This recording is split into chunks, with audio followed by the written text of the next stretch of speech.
Oh my gosh.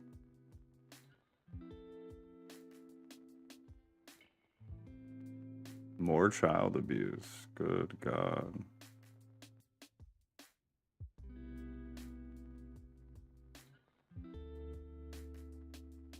When did this turn into the regular news?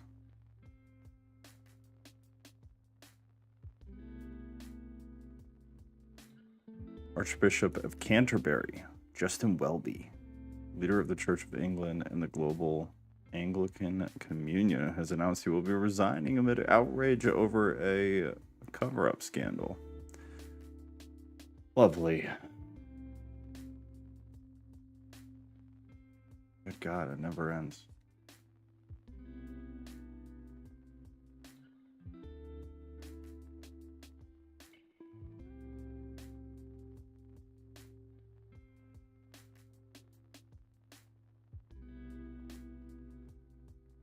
Tampa's already here, ready to go.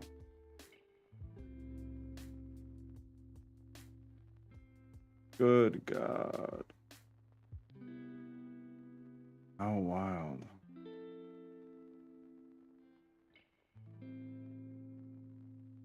Biblical epic Mary, a Netflix film.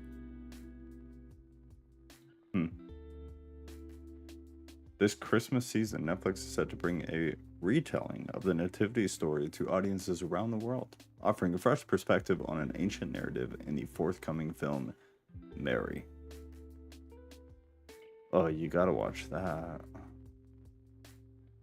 I feel like you have to watch that.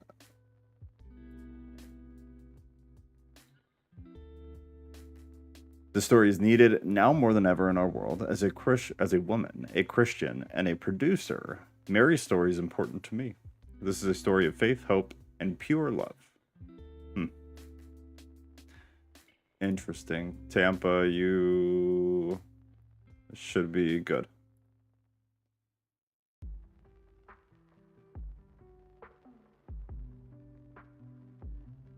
I feel like you have to watch this movie and you have to like watch it parallel to the actual story. I'm very curious. Hold on. What movie is that? It's called Mary. Here, I'll play a trailer.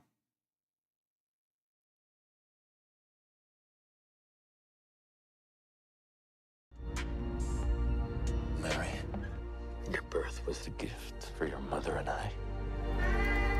Is it about Mary Jesus' mom or Mary Magdalene? Or a different Mary? We have been waiting. I wonder. assume Jesus' mom?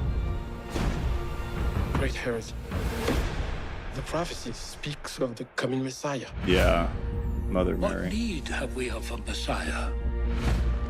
Let it be understood. I'll stop it there because I don't know the YouTube rules about how much of that I can play. It looks like Mother Mary. But I always wonder just like how cinematic is it going to be and how realistic is it going to be? Like how many creative, what do they call them? I don't know. How many creative ways they're going to kind of tear the story apart in order to make it watchable. Gotta watch it though. Went through 70 drafts with rigorous input to ensure historical accuracy and sensitivity to biblical themes. The late Catholic Bishop David G. O'Connell, his spiritual advisor, was on the project, provided essential guidance. So, I don't know, at least they're claiming that it's going to be biblically and historically accurate. Filmed in Morocco. Interesting. Looks very high budget. Like normally Christian movies and shows are pretty low budget. The only like higher budget one I think I've ever seen, not ever, but one of the only ones I've ever seen was that whatever that most recent one was a couple years ago. It was like a series somewhere. The Chosen? Yeah, that's the one. I've thought about watching that. Did you like it? I didn't watch it. I had a lot of people reach out and say that it was good for entertainment. It was terrible for like biblical accuracy. Yeah. It's a fine line. I could see how that would be a difficult thing to kind of walk the line with.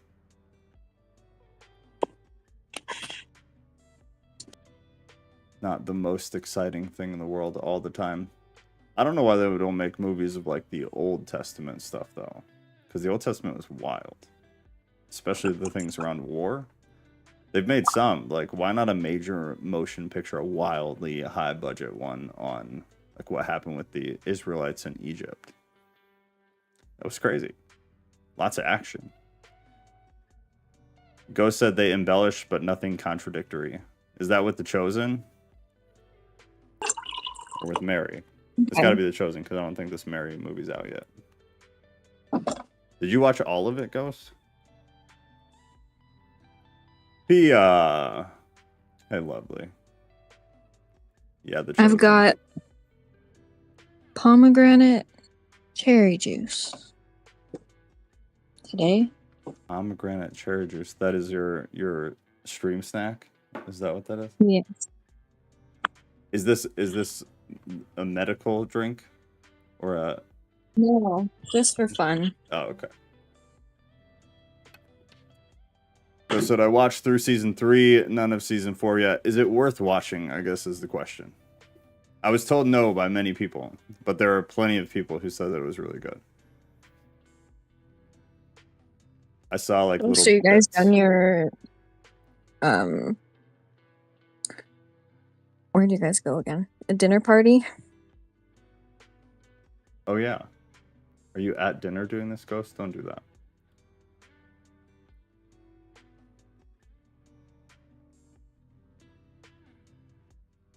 Good God. Okay. Well, here, there's a bit to get through, and I want to make sure we have enough time. And then Patricia put this was a good question that you added. The love your neighbor as yourself implies self-love is important, but how do we practice self-love as Christians? I thought it was a good question. Because I feel like there's a decent bit of it, but I don't know if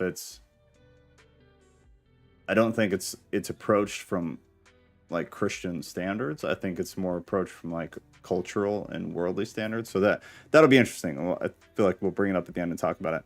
The other thing is I'm going to show a timeline near the end that is impossible for you to see. So I put it in the forum for this stream. It's at the very bottom. So that should be easier to see if you care to see. Because I realized how just god-awful it looked on there. He is such a doll. All right, the golden rule. What is the golden rule? The Sermon on the Mount is a big piece of it, but it's certainly not the actual origin of it. What was the purpose of the Sermon on the Mount, though? Because this is the context that most of us will have. This is the context that most of the people that we talk to will have.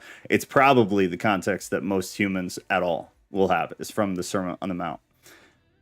The purposes was to teach the ethics of the kingdom of God. That was wildly clear if you read through it. To fulfill and deepen the law, which is extremely important, because this is probably, in my opinion, the most misunderstood concept in all of anything having to do with Christianity or the Bible, is understanding the law and understanding just how big of a problem it was in the early church. You can't read the New Testament outside of the Gospels without running into issues with the law, where people were really struggling to understand what the law was. The Gentiles had an easier time with it because they had no preconceived notions. The Jewish converts had a massively difficult time with it because they all had preconceived notions. They all came from Mosaic law, Levitical law, everything from Leviticus and Deuteronomy. And half of the New Testament, probably more, is just people trying to explain to the Jews, like, the law still exists, it's a thing, but it's not what you remember. We need to shift this. But Jesus started that whole process with the Sermon on the Mount. This is the whole, Jesus came to fulfill the law, not to take it away. He did not take the law away. The law exists. It has just shifted, in a sense. He has fulfilled it, and now we have essentially a new law, and that's basically the golden rule, because everything kind of stems from that.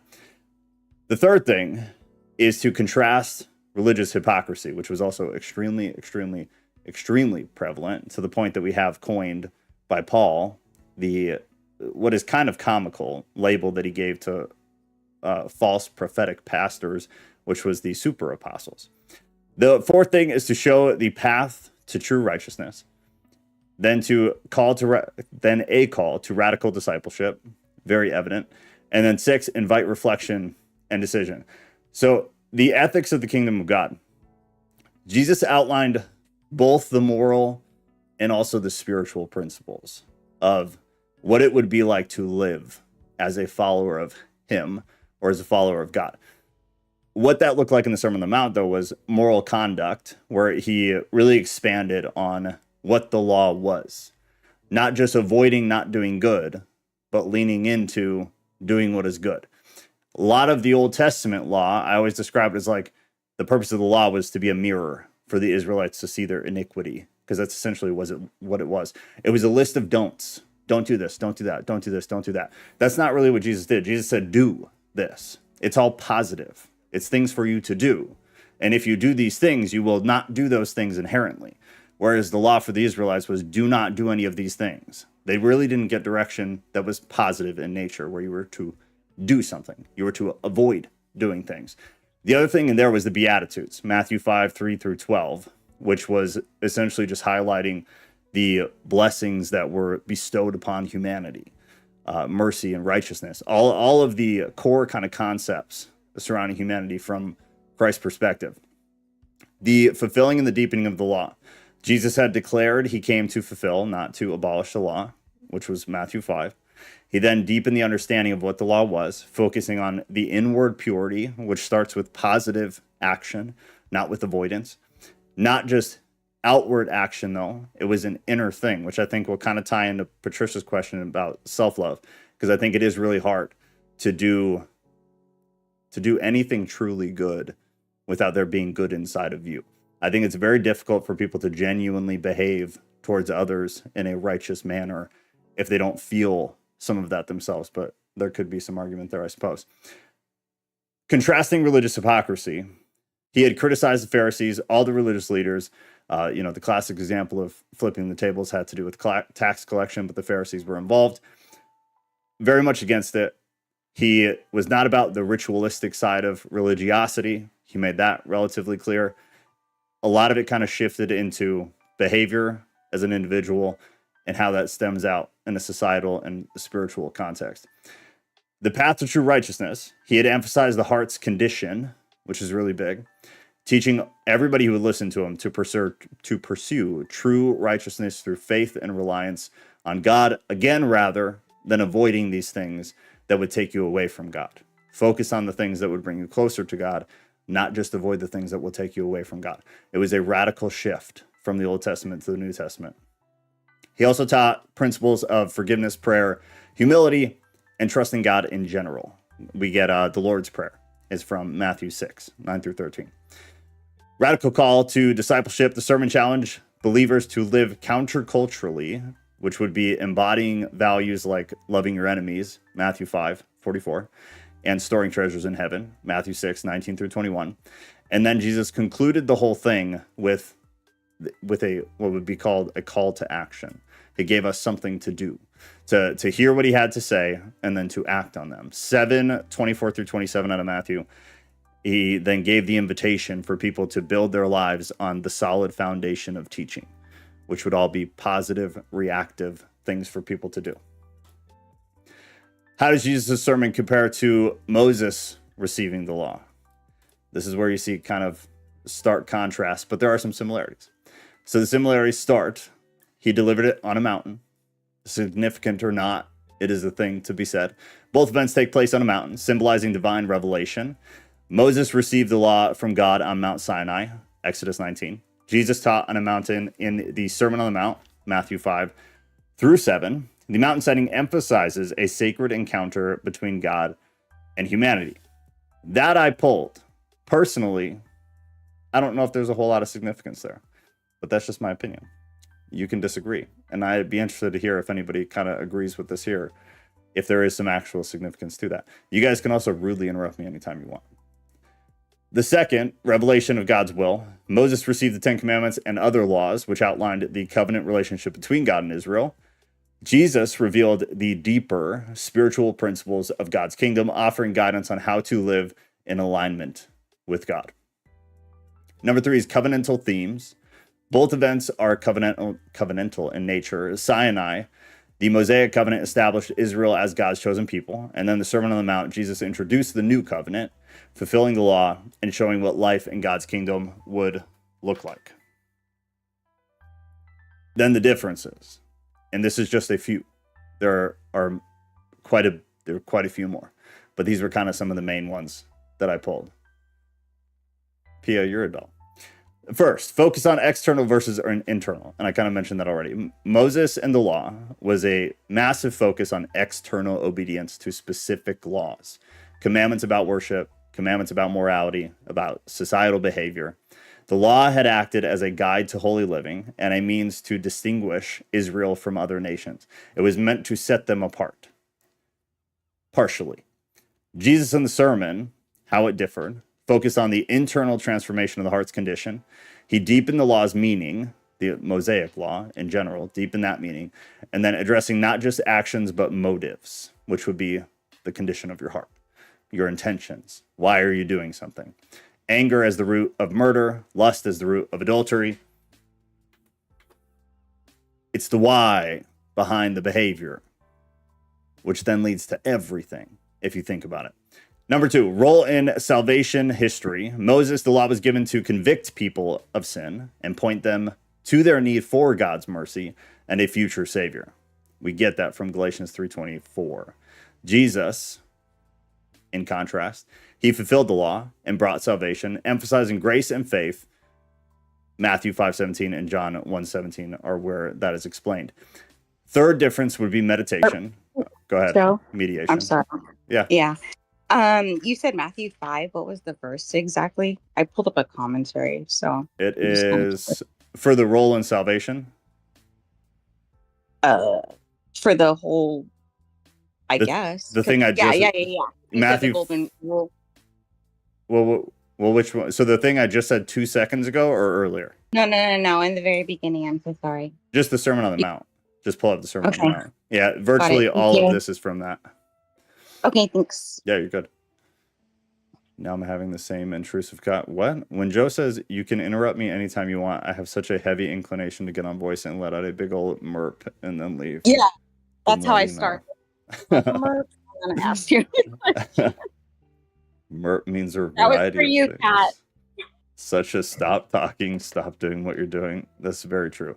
That is how we talk to our animals when we want them to not do whatever it is they're doing. But also the child and also each other. So I guess it's a house rule at this point. I wish judges would use MERP in court. That would be fantastic. I would love to see a judge do that, especially on Zoom court. Just start cutting somebody off and saying MERP repeatedly until the defendant shuts the hell up. Mediation. Go ahead. Oh. No, what? No, I was just gonna say, did you guys ever see the episode? I think it was during not episode, but where they had a Zoom meeting with court and the guy couldn't change the filters and it showed him as a cat, Oh yeah. like an actual. Do you know what I'm talking about? Oh yeah, for sure. Yeah. There were a bunch of them. And I was in court a couple times for traffic stuff, and some of the stuff I saw just got lucky enough to be in the room I was in. So I can only imagine what else is out there. These people are wild. It's insane. The judge was so nice to me because I was like dressed properly. I was short and respectful. He was so nice and happy. Because it's just craziness. It's absolutely crazy. Yeah, crazy, but also entertaining. All right, sorry, go ahead. I'm totally entertaining. Totally entertaining. Mediation. These are differences still for anybody who's catching up. Moses acted as a mediator between God and the people, delivering the law after directly encountering God, so receiving it from God. Jesus, as God incarnate, spoke directly to the people, offering his teaching as the ultimate authority. Audience and scope was also obviously different. Moses' law primarily was for Israel. Arguably, it was only for Israel, but it ended up kind of scattering beyond, establishing them as a nation under God. Also, odd verbiage, because it established them as the nation under God, and then it kind of spittered out from there. Jesus' sermon, in contrast, universal in scope, applicable to all people who seek to follow him, unless you're a Calvinist. And then basically nothing applies to you. Mostly joking, but not really. Jesus' Sermon on the Mount in Matthew 7:12. This is a quote. So in everything, do to others what you would have them do to you. For this sums up the law and the prophets. That is the golden rule. That is what it is. This is the golden rule. If you want exactly what it is specifically, this is it. In everything you do, do unto others what you would have them do to you. There's also what they call the silver law, which is just the inverse. So it's the same statement, but negative. Don't do to others what you wouldn't want them to do to you. Just in case you were wondering. Fun information to be aware of, that as the silver law is actually a thing. Is this a Christian principle? Like most things, no, baby girl. No, it is not. It predates Christianity hard. Quite hard, in fact. Judaism, 1300 BCE, and then onward. Teaching was, what is hateful to you, do not do to your fellow. This is the whole Torah. The rest is the explanation. Go and learn. Islam, 7th century CE. The teaching was, none of you truly believes until he wishes for his brother what he wishes for himself. Hinduism, 1500 BCE. The teaching was, this is the sum of duty. Do not do to others what would cause pain if done to you. Buddhism, 5th and 6th century BCE. The teaching was, treat not others in ways that you yourself would find hurtful. Confucianism, 6th century BCE. The teaching was, do not impose on others what you do not wish for yourself. Taoism, 4th, 3rd century. Regard your neighbor's gain as your own gain, and your neighbor's loss as your own loss. And then it goes on and on. You have Sikhism, you have Zoroastrianism, but it's all essentially the same thing. The nature alone, that nature alone is good, which refrains from doing unto another whatsoever is not good for itself. As you deem yourself, so deem others. Then you will become a partner in partner's distress. Ancient Egyptians, and then it's Baha'i faith. Baha'i. The Egyptians said, do for one who may do for you, that you may cause him thus to do. Which I like the way they say it. It just rolls very nicely. And then Baha'i faith says, lay not on any soul a load that you would not wish to be laid upon you, and desire not for anyone the things you would not desire for yourself. All of them are the same, though. This is the timeline. And the reason I add the timeline, and the reason I added all the dates to the previous slides, is because it's very clear that this predates Christianity. Like I said in the beginning, this timeline is in Discord, in the Golden Rule, under the podcast topic thing, because I know you can't see it, especially if you're on a phone. But it's in Discord, it's right here. Did you make this? No, I didn't make it. Okay, wow. It's very in-depth. It's good. Did you get it from Scott? No. Oh. I have a bunch of these. But you could Google it too. If you just do like history of religions and established religious leaders on a timeline, you'll find a bunch of them. There's a bunch. Like this one's not even that detailed. I tried to find one that was kind of slim, so hopefully you'd be able to see it. But there are some that are massive, extremely extensive, and they're interesting. So if you're somebody too, I guess as like a side note, a lot of people have a hard time tracking like the Bible, especially when we bring up like Mesopotamian religions, Egyptian religions, and we compare things chronologically. If you're one of those people, grab a timeline and print it out. And then you can kind of see, because you always have to remember the Bible is wildly out of order. So that is not the order in which things happened. Right. It's just the way Super it's compiled. Fun. Yeah, which makes it just all the more easy to read. But all that to say, like you have Krishna, 3000 BCE. The birth of Moses wasn't until 1300 BCE. Birth of Abraham, 1800.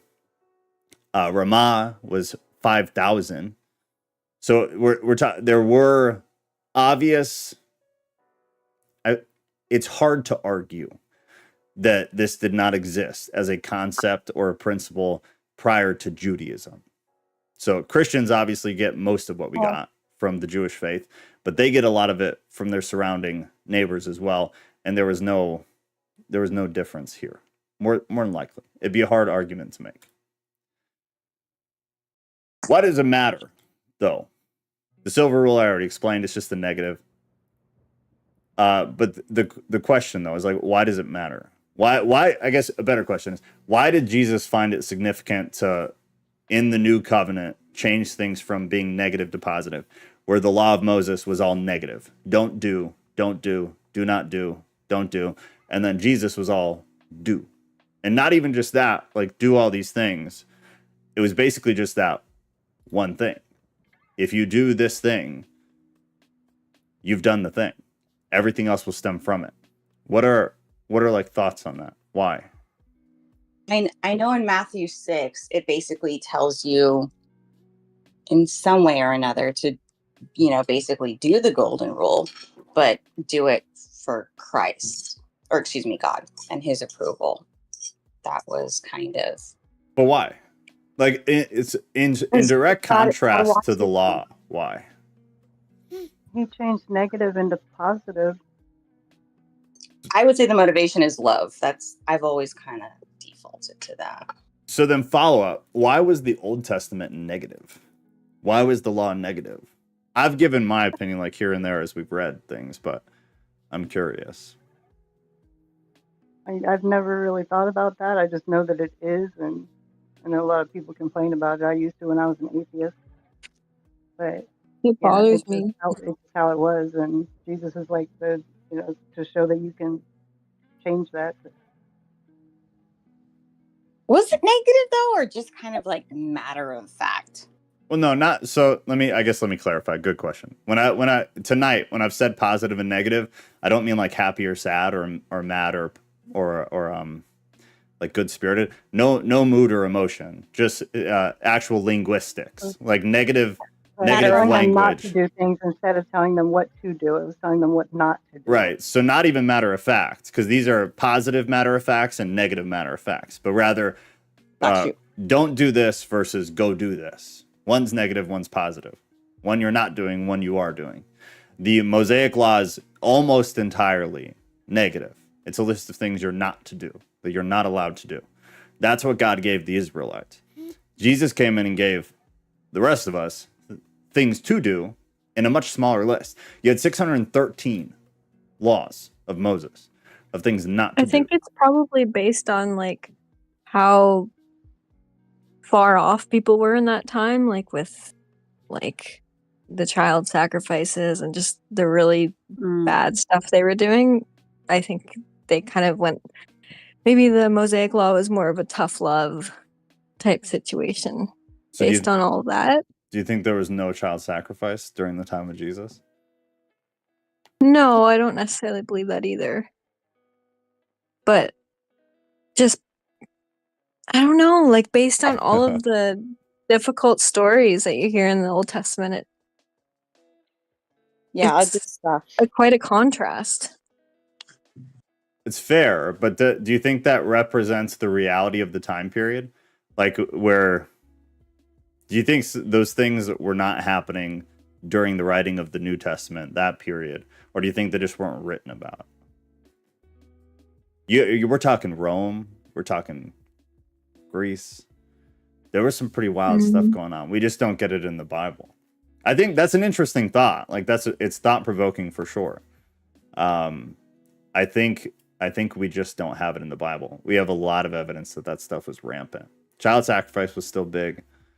There's a lot of pagan stuff still super heavy. Arguably, like the pagan activity during the New Testament was much higher in volume, probably due to population density was different, due to like societies and cultures being, they were actually like cities at that point, right? So yeah, I don't know if that would. It's an interesting thought, but I don't know if that would account for it. I think we just don't have it. So I think it was still just as present. Ghost said, I think we have to tell children no before they understand the concept of permission Yep. and responsibility. I was just gonna say that. I was literally wow, Ghost, we agree. But yeah, to piggyback off of what Patricia said was, I was basically thinking that too. Is it sounds like it was just kind of the establish of government. You know, again, we don't have anything we don't have everything in a chronological order. But yeah, it's like if your kid's trying to reach for the stove, you know, like don't do that. You know, and it's like, okay, now that we're done with that and some time has passed, let me explain to you what burning is. You know what I mean? So how about this then? I'm gonna challenge you both. The things that we were told no to, most of it probably wouldn't have applied anyways, though. Some of it would have. So like, a Mosaic law. So the things like we were the told 10 no. Commandments? Yes, they became irrelevant unless it's just the principle of people hearing no. But how would that account for the Gentiles? The Gentiles never upheld the law. The law was irrelevant to them. So does it just not bear weight on them? Are we just talking then about the Israelites? It explains the relevancy Of what? of the law, of the covenant. Yeah, of the law. But is it relevant? Well, Like to the Gentiles and the Jewish converts of the time during the time of the New Testament, but even to us, like, is Mosaic law relevant? And I guess in what context would it be? I mean, this is, I think, kind of where morality really starts to kind of be established and flourish. No, like you really shouldn't murder because life is valuable. That was in the law, yeah. You know what I mean? I yeah. But I still think that has everything to do with, like, you know, like what Ghost said, you know, with like your kid doing something and it's like, okay, well, let me explain to you why, you know? So then what kind of... Go ahead. No, I probably shouldn't finish that statement. Go ahead. Okay, yeah, if it's what I think it was going to be, then no, skip it. I do want to stay on this, though. Like telling children no before they can understand the concept of permission and responsibility. I like it because I think it's at least like partially true, but I want to like play devil's advocate. For the Gentiles during the New Testament, that principle doesn't really work because they were never told no. So is this just the principle that applies to the Jewish converts? Because the Gentiles never had the law. The Jews had the law. So even the Jews way far removed from when Moses was around and gave the law, right.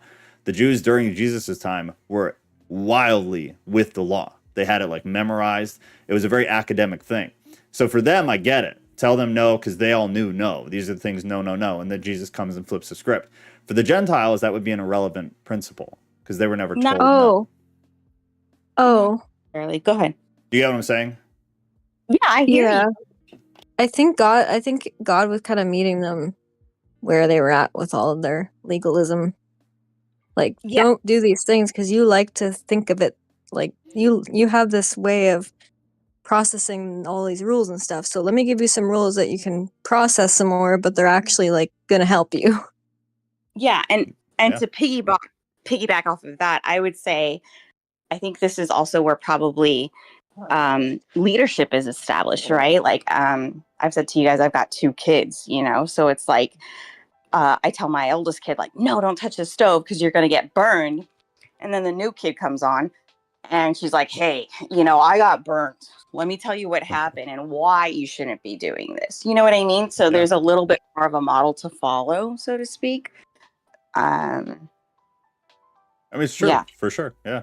We all know the firstborn is the guinea pig. So for sure. I guess the interesting thing with that is like the Gentiles were the non-problematic ones, though. The Jewish people were kind of the problematic ones because they had the law ingrained so deeply in them, which is why we have so many of the epistles that people are like losing their minds with the Jewish converts because they keep trying to pull the law into the church and they keep having to push them off and being like, no. Yeah, this is sibling rivalry. Like, hey, mom, you let her do so and so, but you can't let me do. You know, all those extra laws, like, could they have been added in? The Mosaic law? God gave the 10 commandments. He did. They were different things. Right. So the Ten Commandments are a part of Mosaic Right. law. He keeps it pretty simple from what I understand. You know, it's people that make stuff difficult. It makes stuff harder than it should be. I mean, they were added in, but so it's like, but it's like everything. So then, if we say they were added by people like who said they were from God and they weren't, then it would disrupt a lot of validity of like the Bible. But yeah, it's definitely possible. Anything is possible, for sure. Lucio. Well, there is Yeah, certain laws from the Mosaic law that, like, when you think about it, it makes sense why they're in there, like mixing right, like the shrimp fabrics, and for example. Yeah, or shrimp, like mixing fabrics. Like, And- there's like right, the frequency linen of you like wore it cotton in or the linen church. that are like. Sorry, go ahead. No, I was talking the same thing you were saying. Go A ahead. lot of The linen them are thing? very simple, though. To love Yeah. converts, to love your neighbor as yourself, to emulate his ways, not to test the prophets, to listen to the true prophets, not to embarrass others, not to oppress the weak, not to slander, not to take revenge. This is kind of like the point of what I'm getting at, is if I were to read 100 of these to you, the reality is, if you were to do to others what you would have them do to you, you would account for the vast majority of them. Because a lot of these negatives are not possible in context of the positive that Jesus gave with the Sermon on the Mount, which is kind of why it's the point. It's why it's called the Golden Rule, is because by doing it and doing it properly and doing it, like Jesus said, with good intentions, with a good condition of your heart, you really can't break Mosaic law for the most part, outside of some of the ones that you guys mentioned. It cancels the rest of it out. Right. All of the moral ones, everything like that, it cancels out. The more legalistic ones, like you guys mentioned, the fabrics and things, and some of the things you can't eat, it obviously wouldn't do anything to that. But everything that had to do with morality and the heart is accounted for by what Jesus said. To some degree. Why do you say that? Again, I tend to always default to parenting, right? Whenever we have these discussions. And again, kind of circling back to chapter 6 in Matthew, where he's kind of saying like, hey, do this, you know, because you love me and to please God, and, you know, don't tell anyone. So, you know, I remember like when I was a kid, I used to tell people like, you know, when I was out and about, like, what is that? Does that have caffeine? Because my mom says we can't have caffeine because it's not good for me. You know what I mean? And I love my mom and I trusted my mom and I respected my mom and I wanted to, you know, I kind of feel like some of the laws that seem frivolous are kind of in nature. At some point, there has to be trust and faith. I mean, for sure. But in terms of like the laws, do you think some of them are just cultural?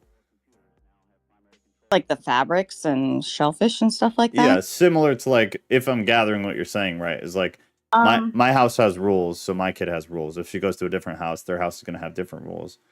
So there will be a clash there. Like the Israelites had some weird rules that maybe were irrelevant to spirituality. I wouldn't say irrelevant. I think the other thing that's really important is we're talking like pre-ascension and, you know, post-ascension, where God kind of makes things clean and new. So it's kind of like it's like a ratification of the covenant. In a sense, yeah. I don't know if that accounts for some of the weird laws, though. I mean, Levitical laws, yeah, they got some weird stuff, you know, but again, this is where trust and love and faith kind of comes in. Like, okay, God, like I may not understand fully, but I'm gonna ride with you on this because. Let me give you guys some examples. One of the laws out of Leviticus, it's 18:21, not to burn your children in sacrifice to Moloch. Tell me that's not cultural. You can say it's general, but there were plenty of places geographically at the time that had no idea who Moloch was. There were plenty of places that even during Jesus' time had no idea who that was. So nobody is sacrificing their kids to that deity. The Israelites knew exactly who that was, because surrounding paganism was doing that. And there were certain Israelites, we have some accounts of them doing similar things or doing exactly that. So it's, Mikkel said earlier somewhere, I think he put the number, 134 references of God condemning sacrifice of children in the Old Testament alone. That's one of them. And it's very direct and it's very specific. And there's a lot of them like that that seem very specific to the culture of the Jews at the time. That even during the time of the New Testament, it wouldn't really apply. It wouldn't make sense. It would be irrelevant because whatever that wasn't really going on anymore. So not all of them for sure, but some of them, I think it'd be hard to argue. And that was just one good example. You and I have disagreed on this department specifically for years, but we do know when it comes to Levitical law, it's split up into 3 different categories. I think it was like ceremonial, civil, and moral law. My argument has always kind of been like, I do believe the moral law is what's applicable today. Right. That's the golden rule, though. Right. But when it comes to what are the 3 laws? Ceremonial, moral, and civil, I think. Moral, ceremonial, and civil. Yeah. Okay. Is that right, Joe? Yeah. I feel like that's No, that's right. Okay. That's right. Yeah. So if you look at like Leviticus and Deuteronomy, but the problem is that they're all mixed together. They're not necessarily separate. Right. And unfortunately, some of them do kind of bleed over, to each other. So it gets a little complex. Like it'll tell you don't eat shellfish, but then 2 verses later, it'll tell you don't sell your daughter as a prostitute. So, I just put context the breakdown. Yeah, context is needed. I just put the breakdown in the chat on Discord. So chapters 1 through 7, chapters 8 through 15, chapters 16 through 27. But Rodriguez is right. Some of it is definitely mixed up in there. It doesn't read exactly that clean, but those are kind of how they're broken up. Right. Okay, hold on. So Lucio said, in a way, saying do not do this leaves a lot of freedom to wander. When Jesus says do this, it locks you into a life of service. Interesting. I think do not do this, it definitely leaves a lot of room to wander, yeah. Because if you have a specific list of things that you can't do, it kind of insinuates that anything else you can do. Whereas if you're told to love one another or to love one another as Christ has loved you, or to love others as you want to be loved, it kind of just by default rules a lot of things out. Like you can't hurt anybody, you can't be rude to anybody, you can't, like it removes all of these things outside of somebody who's mentally unstable, I suppose. But then it would default to like whatever the relative morality of the Bible would be. Ghost said, I think, no, that's old. Scott, I think. Yeah, there. Scott said there are usually more possible good actions than harmful ones to avoid, thus creating a higher ethical burden. I like the way he said that.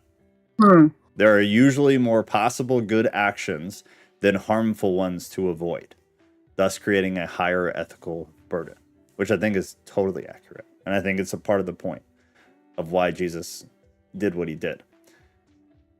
Lucio said the relevance long ago was to set yourself apart, dress differently, set up your tents differently, circumcision, the diet. It was different for the sake of being different.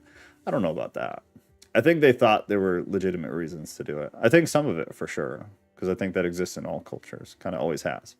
The rich dress different than the poor. They have different tents than the poor. Like a lot of it was class, I would argue, at the time. I think there was probably, I don't know, I could be wrong. I don't think there was probably a lot of that at all back then. I think a lot of it was just class, from what I understand.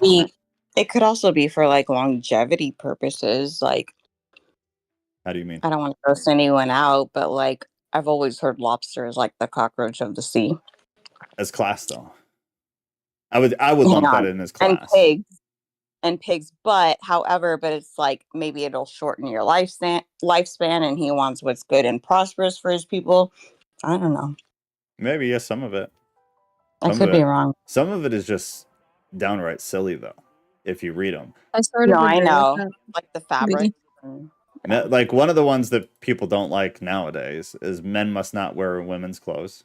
Women must not wear men's clothes. Not to tear your skin for idolatry or mourning. That's always tied to tattoos, even though the word didn't exist. Not to shave your head in mourning. Why? Because people had begun to do that culturally. Serve God with prayer. It's really if you've never actually read through like a list, because you'd have to read Numbers, Deuteronomy, Exodus, and Leviticus to get the full law. But you can find plenty of lists online where people have aggregated the information. If you've never done that, I would highly, highly encourage you to do it. Because if nothing else, it's really interesting to see. And I guarantee you'll see more than a few where you're like, what the hell is this? Why is that in there? And then that's something you need to research. Yeah, talk to a Jew. You'll see. Yeah. It's something I went super heavy on a long time ago. And because I'm covered in tattoos, it's, I'll never hear the end of Levitical law. So it's obviously something I very deeply learned about. Ghost said the entire law is to create and sustain healthy brains, because brains are the hotels of the spirit. We need guidelines to make sure there are plenty of clean hotels to inhabit. Only you would word it like that, Ghost. I love how Ghost words stuff. Not always. It often confuses me, and then when it clicks, I'm like, that was a clever way to say that. That was a clever way to say that. I like that. But yeah, I mean, I think that's true to a point. I don't know if it accounts for all of it, but I think a good amount of it, or I guess to a degree, you could argue it accounts for all of it. I guess, yeah, to be fair, you could say it accounts for all of it. The entire law is create, sustain healthy brains. In a sense, I guess that's true. Outwardly differentiations. Yes, that's credibly right there. God said a shift from law-based righteousness to love-based righteousness. That's well said. This aligns with Jeremiah's prophecy about the new covenant being written on hearts rather than stone tablets. I'm glad you brought that up. That's a really good point. The verse from Jeremiah. Let me get it.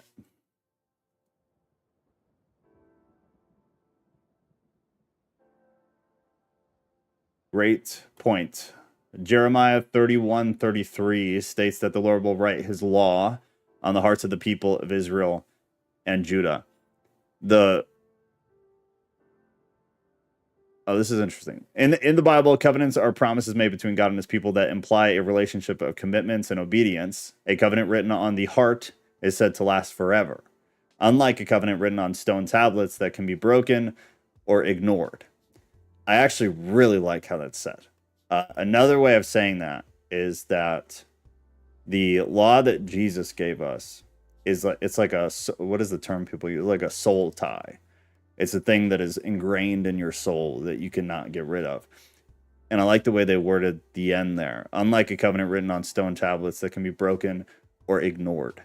Because I think that's what happens. And this takes me to the whole concept of salvation, which I'm shocked, because I asked on Instagram, because I want to do a video about, can you lose your salvation? Because it's been like a frequent question. I don't know if it's like trending or something, but a lot of people really, really surprise me. And they don't agree with me, but they have the same thought as me. That it's like, if you're able to lose your salvation, maybe you were never a Christian. Because I believe if you actually experience like that which is on the other side, I don't believe you can ignore it. And it would kind of imply that you would choose to ignore it. Can you hear from God and then choose to ignore him? I don't know. Are you a Calvinist? That's not predestination. Well, I feel like it kind of bleeds into it. How so? I mean, kind of. It's funny because my landlord's a Calvinist, and he said the same thing to my husband. you see what I'm saying? About what? About if you were like, maybe you're never a Christian to begin with, if you aren't going to church or doing this or doing that. Oh, that's problematic. There are 1,000 different levels. Yeah. Going to church makes you a Christian for Calvinists now? That's an interesting one. That's a new one for me. Yeah. Calvinists would spit in my face if they talked to me for 10 minutes. I've had many problems with the Calvinist people. Can you hear from God and be ignored? or can you ignore it after? Is that possible? That would mean all of you do So, believe that you can lose your salvation, then, right? I feel I like mean, I've ignored God before, but like, No. Okay, so let me clarify. You can ignore God in a moment, but still believe deep in your soul that he is real. What I'm saying is if you can choose to ignore the existence of God once you've experienced the existence of God, is that possible? right? is that what's up for debate, though? The existence or sovereignty and I don't know, other things. Well, I mean, the existence would kind of imply the rest. I'm not I don't know. super firm in what I believe on this. Interesting. Well, it'll be interesting. I asked on Instagram and people gave really interesting answers, but the majority of what I read at the time was a lot of people kind of had the train of thought that once you have whatever that is, the experience where everything shifts inside of you, and I think it's really hard to argue with the Bible that once that happens, if you stray away from it, you never were. And a lot of them said things to that degree that people can go to church and have a moment where they have an emotional reaction and believe that they know God and then nothing in their life changes. Is that salvation? Like, did they know God or did they have an emotional reaction? It's one of like the most complex questions ever, but the Bible, when you aggregate the information, is actually, it's relatively clear. I struggle to believe like you just say that Jesus is Lord and then you're all of a sudden saved. Well, Jesus said, "Not all who say Yeah. Lord will be saved." That's it's just funny. Like there are a lot of contradictions, but when you really put it all together, That's a verse. it's interesting. Yeah, because that's where people are like, well, we prophesied in your name and we did this in your name. And he's like, Right. who? But then there's like another verse that says when you believe with your mouth that, or when you like, what is it? Declare with your mouth or something? With your mouth. And then, Yeah. yeah, I get you. I pulled all of the verses together, and I'll do it, I don't know, at some point soon, but a short video like comparing all of the verses. So like which ones conflict and then which might override others. So when I do it, I'll let you guys know. But it was really fun to go through and pull all the verses, like aggregate absolutely everything you could on the matter of salvation, everything Jesus said, what the apostle said, when those things conflicted. And I thought I was going to end it with more conflict than not, and I didn't. It actually turned out relatively clear. It's an interesting topic. What did you find? Or do you want to wait? Well, I'll wait because it's not tonight's deal, and we're running low on time. But it'll be interesting, and maybe we'll do a Tuesday on it because it's a really interesting topic. There's a lot of information that's tough. It's a tough one. But Lucio said, when you compare everyone, this little group of Jews had the cleanliness, rituals, and diet and lifestyle to multiply and be the example to the world. What was the context of that, Lucio? Unless I'm just totally blowing over it. Go said, visuals are important. The fabric law was just a visual signifier to set them apart from surrounding nations that had their own distinct look. Ancient members only jackets. I don't know how you think of this crap. To some degree, I think I could agree with that. To a point, it's definitely true. They Small had point, some but- weird beliefs though about things. Right. No, I too, know. Small. for sure. If you know 2 + 2 to be 4, you'll never be able to be persuaded that it's 5. Agreed. No, it is a great analogy though. Once you know, you know. And then if you ever don't know, you probably didn't know. You thought you knew. Or you emotionally knew. Or somebody pressured you into feeling like you knew, but you probably didn't know. That's what the Bible seems to say. Is that beyond that, you're a heretic of the devil. 1 John. Very complex. It involves the nature of time and knowledge. What was that? No, yeah, I just wish it would kind of give like some context and setting of what was, going on during that time, during that era, and different religions and why the laws were the way they were.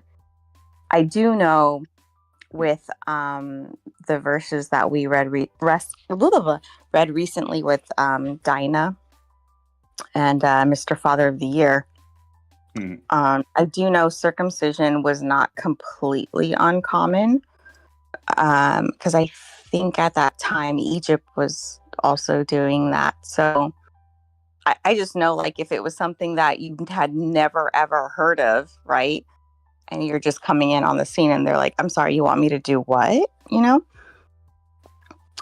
So it wasn't completely foreign. So Yeah. I just think context and what's going on at the time is just also really important, you know? There is some.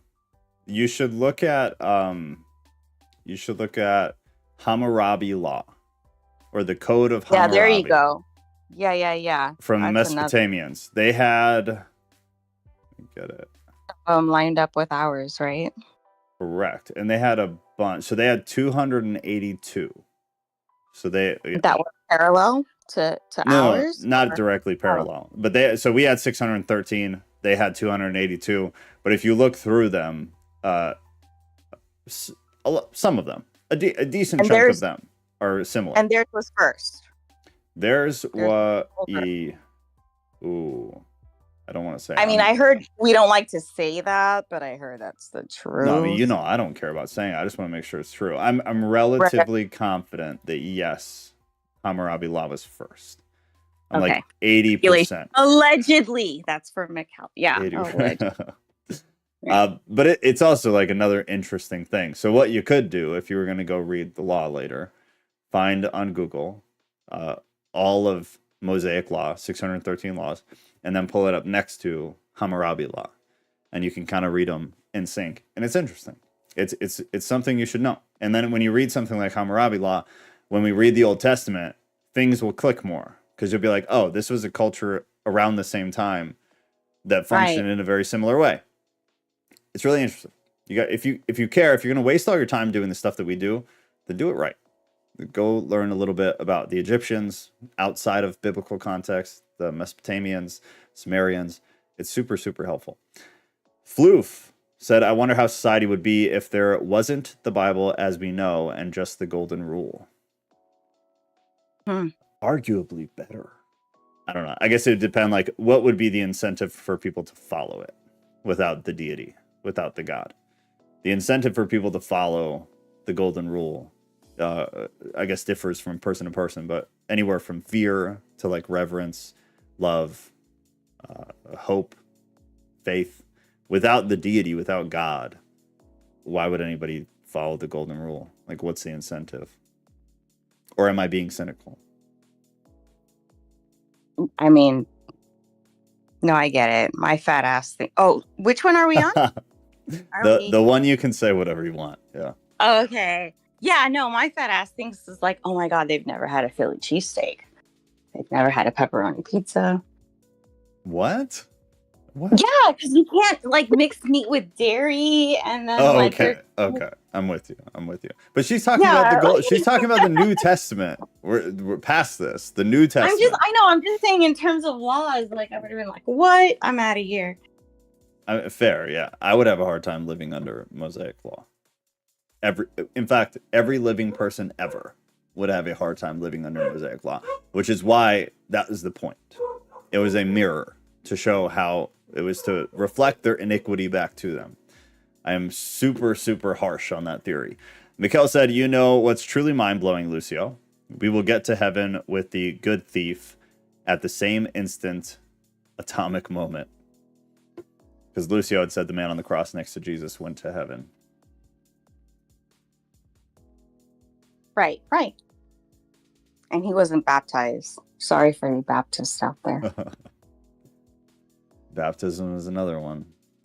Funny one. Didn't mean to burst your bubble. Allegedly. Now I want a Philly. Kat wants a Philly. Kat, if you can... I am so with you. We can do that. It's 8 o'clock, but we could definitely do that. All right. Well, so she's not a vegetarian? Kat? Yeah, I always wondered because, she loves animals and, I just don't know. Girl, we would have serious marital problems. if that were the case. All I eat is meat. That's not true, but like predominantly, we would have a hard time. No offense to vegetarians. I tried the vegetarian thing for a while because I was having this moral quandary for a very short period of time, and then I understood more of what I already knew from doing the fitness stuff before, just how god dang difficult it is to do that and actually be healthy, and even worse to do that and like lift weights and keep weight on you and stuff. It's extremely, extremely difficult. The people who do it and do it right and can stay healthy, awesome. But there are so many vegetarians and vegans who are they're malnourished. Like they're not getting what they need. It's true. There's a lot of women who've had issues conceiving. Conception is really hard these days, at least in this. And yeah, they've had to tell them to have like butter in their diet or something. Right. You can't. It's just really different. The macronutrients are super high, but the reverse. The macronutrients are super low and sparse and not proper, but the micronutrients are like skyrocketed because they're eating a lot of vegetables and fruits and whatnot. It's just really difficult to like balance correctly on that. But I have nothing against them. My reaction was it would be very hard. One, Kat loves me like a lot, and two, it'd just be very difficult because I eat like 2 cartons of eggs a week and beef and all that. Big fan. Yeah. No, baby girl. Joe was so soy. Did she just call me a soy boy live in front of everybody? Marital problems engaged. Feed her, Joe. I feed her plenty. Said was. So we've gone. Oh, okay, fair enough then. I made tater tot casserole. That sounds really good. Tell her what my Texas Roadhouse. Yeah, she eats Texas Roadhouse. It's like a big steak, like a half a rack of ribs, which I don't know what the hell metric that is, but whatever that is, it's a half a rack of ribs, and then a bunch of other garbage. The girl can eat. And loves to you eat. guys, their bread though. Don't even tell. We have a whole scheme to take as much bread out of that place as possible when we leave. I heard they have like a frozen one at Walmart. It's trash. Is it really? It's trash. Don't do it. Well, don't do it. No. Just when you go, you don't eat the last thing of bread that they give you, and then you ask for bread to go, and then you leave with 2 things of bread. Okay. We've yet to be told no, and we do this every time. We have a system. I want y'all to know that now has spoiled me hard with food, and I assume I am now. So I want y'all to know that Joe has spoiled me hard with food during my pregnancy thus far. He's been so good to me. Thank you for making right the soy boy comment. You're a doll. Okay, before I forget, I want to add the floofs question. I want to add to the Tuesday topics. I wonder how society would be if the Bible, as we know, it was just... Okay, I'll reword this and add it. And then what was the salvation thing? Okay, remember, because I got to get rolling here in a minute, because now I have to go pick up cat food from somewhere. The Tuesday topics, anything you guys want added, just go to the off topic and then go to the threads and then go to Tuesday topic and then just comment it and I'll put it in the main thing. This is where I'm pulling from for the poll. So anything you want added, put in there. I've been adding a few and other people have kind of thrown some out there. Thursday, we have the Giants. Fun stuff. And then Sunday, Genesis. We're almost done with Genesis. And I'm planning, unless you guys are against it, to on Sundays continue chronologically through the Bible. And just keep that very like Sunday Bible study in order, chronological, read the stories. So after Genesis, we'll just bounce to the next one. Ooh, the sweet tea to go. Yeah. Joe getting food at 3 a.m. I will do whatever because being pregnant seems hard. So whatever that girl wants. I threw up all the time. Whatever she wants, she'll get. Yeah, it's rough. What trimester is she in? She's 15 weeks. Okay. 15 weeks. No, I puked the entire time throughout the entire pregnancy. It was torturous. She had like a very small stint of roughness. Other than that, and she can correct me, but she's just been tired. It's been a lot of just being tired, very run down. Yeah. Well, I mean, her body's making a whole nother person. So. Right. It's pretty freaking insane. I know. Actually. David, what's going on? Bond servant is David from Discord. He, I believe, was from Instagram. I strongly recommend everyone to join our Discord Christian family. It's free and will always be free.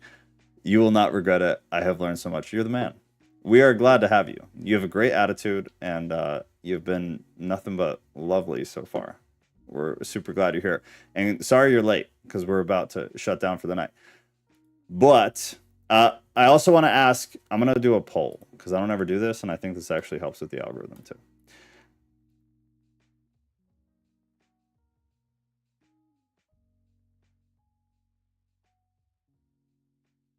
If you need any help, DM me, because I hated being knocked up. It was the worst. Hated being knocked up, she said.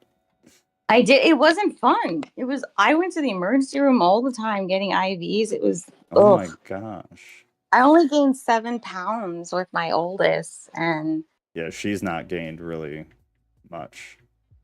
Yeah. As a matter of fact, I fell asleep, and my uncle like wrote a sign like "Feed the children," and I won't say the country, but just like you could see my rib cage, but like I had a big belly. Oh God. That's so scary. It's such a scary thing. Oh my God. I don't envy you guys, but I very, very much appreciate what you guys go through to keep the population rolling. Everybody check the poll in YouTube, please, real quick. And I need to remember to do this, because from what I understand, this helps with the algorithm, so I just need to make up a poll every week. Can we change Tuesday nights from 7 p.m. Central Time to 6 p.m., so just an hour earlier? Is that cool with everybody? Would it completely mess with anybody? Let me know. Because then all of them would be at the same time, is the thought behind it. I mean, it's hard for me because I think I'm the only one on Pacific Standard Time, but I can deal. I think right now you are. I know, and that's what I was eating like while we're doing these because it's like 6 o'clock right now. So there, I evened it out. Oh. Nat said being pregnant is hard. 33 weeks here. Y'all, I'm rolling around. Jesus Christ. I just very briefly pictured that in my head, and it was amusing. David K is in the house. Yeah, I haven't gained any weight, and it's been fairly easy. I go through weeks where I'm tired and lack life, but it hasn't been horrible so far, thank heavens. Nice. Nat said, I was out with my first, but my second is kicking my butt. It's weird. I feel like a lot of people say that. Or the reverse, which is why I never believe that garbage. Because it just depends on which woman you talk to. The first was worse, the second was easy. The second was worse, the first was easy. It just depends. The labor was worse for my first, for sure. That would make sense, though, like physiologically, I guess, right? But for some reason, the second was more painful. I don't know how that. But I'm diseased, so that doesn't. I don't know. You do have other factors. Yeah. Yeah. The poll was on YouTube. Oh, 667. It's fine. I'll put a poll in Discord too, just because I just wanted to see how that worked. All right. Well, I'm gonna roll so I can go get cat food.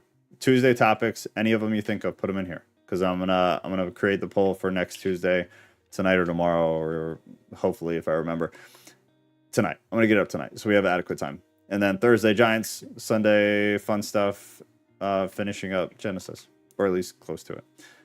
I love you all very much. This was fun. And if anybody ever wants like any of the crap that I show on the screen, I can get it to you, just as like a side note. Bye. Love you guys. Have a good night. Bye, guys. Love you. Bye.